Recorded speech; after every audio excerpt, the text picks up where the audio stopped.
Star honest review. App the pros, the cons. If you're looking for decentralized cloud storage, Star promises security, speed, and affordability, but is it really worth it? One of the biggest pros is privacy.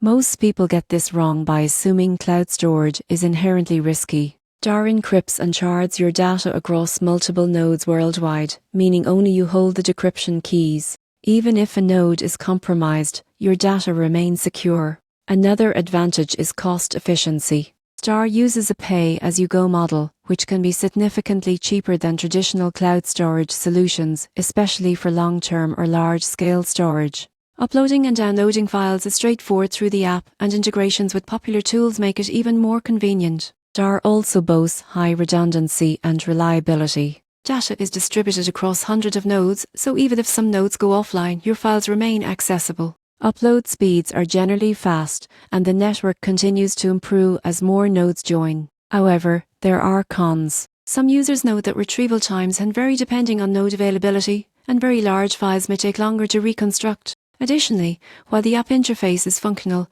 it may feel less polished compared to mainstream providers like Dropbox or Google Drive. Technical knowledge can help maximize its benefits, which may intimidate casual users. In conclusion, Star is a secure, decentralized alternative for cloud storage enthusiasts who value privacy and cost efficiency. The surprising truth is that while it offers robust protection and redundancy, casual users might experience minor delays and a learning curve. For anyone seeking a reliable, encrypted, and affordable cloud storage solution, Star is worth considering, but be prepared for some variability in performance and a slightly steeper learning curve than traditional services.